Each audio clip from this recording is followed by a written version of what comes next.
The year is 1997. The world is still raptured by the greatness of Diablo 1, a game where you traveled through a dungeon and killed everything you found in your wake and then looted their corpses. The distilled essence of every dungeon crawler ever made. And yet, somewhere at a studio called Bullfrog, a bunch of people are trying to do a very similar game but from the opposite direction. Instead of venturing into a dungeon and conquering everything for the glory of your own greed, you would be the ruler of that dungeon. You were born in it, you personify it. Its corridors are your larynx, its many rooms are your lungs, its prisons and graveyards are your stomach, and at the center of it all lies the dungeon heart, your personification within the game, within Dungeon Keeper. Without a doubt, this is one of the best games to ever come out of Bullfrog, and that's saying a lot. I mean, Bullfrog made some amazing games back in the day. They made Syndicate, they made Theme Hospital, Theme Park, they made Populous, and they also made, well, Magic Carpet for one, but they made this game, Dungeon Keeper. This game redefined what you could do with a strategy game,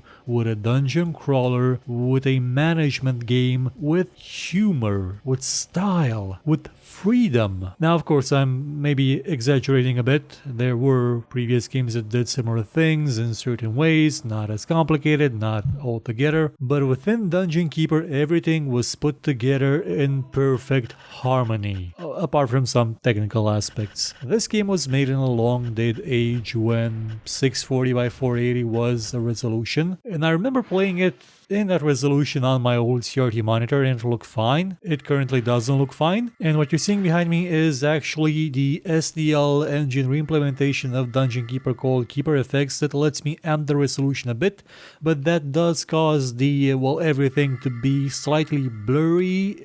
I mean, the fine details like exactly what number is it above that creature that indicates its level. I have no idea until I pick it up and add one more click to an action that shouldn't have one more click. But technical issues aside, in terms of its core technology, this game was superb back then. I mean, it let you build a dungeon, you could tear down walls, you could dig rooms, you could transform a hole in the ground into something great. You had freedom, you had the ability to express yourself in this strategy game like you couldn't really do in a lot of them. Well, no, again, not true. You could express yourself in many management games. That's some of the fun of the traditional management game, the traditional tycoon, the traditional game where you actually build something and didn't just throw down stuff where you're told to when the timer expired on that thing you waited for all day because you're playing a mobile game and it's horrible. They made a mobile game version out of Dungeon Keeper, by the way, and it was horrible, of course. Why wouldn't it be? But the original was not horrible. It was one of the greatest games ever made. Your mission was simple. The people on the overworld above you, they suck.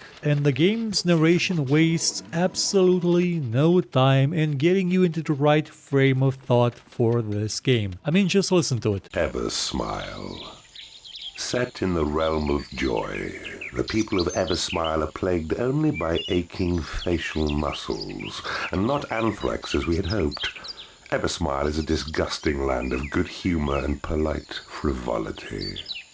That's the tone of everything in this game. You are evil. You are an absolute and utter terrifying bastard of a creature trapped in a heart of darkness in a dungeon that's going to grow and be filled with demons and devils and ladies with whips and Preston leather and chains. And orcs and wizards and mages and hellhounds and all sorts of evil things. And they're gonna be your slaves. Well, they're gonna be your employees. Employees that you can slap around as you see fit because you can basically turn them into chickens if you wanted to. If you research that spell, that is. That being said, you're not completely all powerful. I mean, if you were, there would be no reason for you to have any sort of followers. You could just do everything yourself. Now that I've demolished all monotheistic religions, the idea of the game was that you were supposed to create a dungeon that would be appealing to such creatures, to the demons, to the ladies with the whoops,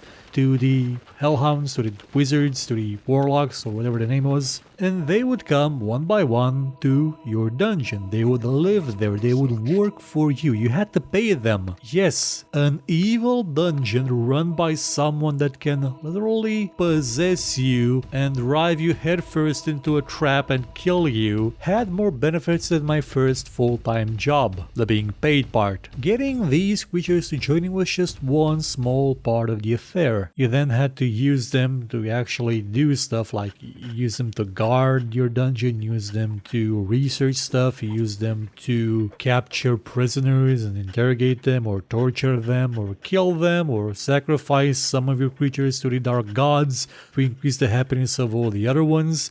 And you had to keep them, well, not necessarily uber happy, but they were not simple creatures. Some of them did not get along with one another. So you had to manage them and make sure they didn't kill each other. Because if you didn't, they would sometimes kill each other. And when the heroes started coming down to your dungeon to loot your treasure room, you'd have no defenses. Well, you kinda could have defenses. I mean, you can build traps, a variety of traps that you have to research, and of course you reinforce the stone or the earth that you dig through to create walls that cannot be easily punched through by the heroes unless they have some special units, or because you left a big gaping hole somewhere because you can't actually put the earth back and now you're pretty much uncovered. The game's campaign, I remember, being quite long. I never actually got the chance to finish it on account of it having a fairly high difficulty level later on, from what I remember. It was also filled with all sorts of Easter eggs depending on what day you were playing. If it was a holiday, you would run into a special map, and those were always so fun to try and dig up. Dungeon Keeper also had something that a lot of its spiritual successors sort of didn't really catch on to all that well, namely the concept of having adversaries. Yes, heroes would be one of your main adversaries. They would come down, they will loot stuff, they will kill your creatures. You could nab them, you could put them in chains, you could kill them, you could do whatever you wanted to with them, but that wasn't the only threat. You would also find other dungeons, other dungeon masters, other dungeon keepers, slowly growing their own dungeon and expanding and building and setting traps and sending their own minions to fight yours and creating an intense feeling of anticipation that just behind this wall I may find you in, because you can actually hear them. You can hear footsteps coming from the darkness from beyond the walls. You can hear rivers, you can hear, well, you can also see if you have the right spell, and it made for such an exciting mechanic. You didn't just blow down every wall because, hey, well, we do need walls. You could just plumb down the room template regardless of how many walls you had. But you had to be careful. You had to build in such a way that you would still have walls to direct the enemies. You would still have walls to funnel them into your traps, to funnel them into your minions, to funnel them into your defenses. And when everything else failed, and I mean your minions, if they failed, you could directly possess them and fight as them with control over all their abilities. You could just cast spells until you caved in the roof on everybody's head. Your choice. Oh, and it also had a multiplayer, meaning that you could translate that feeling you had in single player of anticipation of there may be someone lurking behind the next wall into multiplayer, and it would work superbly at generating the same feeling and very memorable moments. You don't often see competitive management games. Well, sure, Transport Tycoon has it, but you don't see it in Roller Coaster Tycoon. You don't see it in Theme Hospital, I believe. You don't actually see it in Theme Hospital. You don't see it in most of the games that were made with the Dungeon Keeper template in mind. And mind you, this game was initially going to have a online-only mode that could fit about 200 and something players onto a single world, and that would have been bonkers, especially in 97 when I'm not sure if the technology allowed you to demolish that many walls and for the server to keep track of them, and how would that even work? It was cancelled, so it's not that important as a matter of fact. Dungeon Keeper did receive a sequel, Dungeon Keeper 2, which is a good game. I've not played much of it, mostly due to technical issues at the time that I had it, but I do believe that it's working fine as it is now, and it received again a lot of spiritual sequels, with the majority of them being made in the last 6 years, starting with Dungeons, which was published by Calypso, which was absolute garbage. It was not a Dungeon Keeper game, it was the opposite of a Dungeon Keeper game, where you didn't really keep a dungeon, you mostly made a tourist resort for heroes, and it wasn't fun. Then you had Empire, which was Paradox's abomination of a game, that somehow believed that the good part of Dungeon Keeper was sending your minions to die repeatedly. And then you had War of the Overworld, which was the very anticipated spiritual sequel kickstarted to bring back this kind of game. It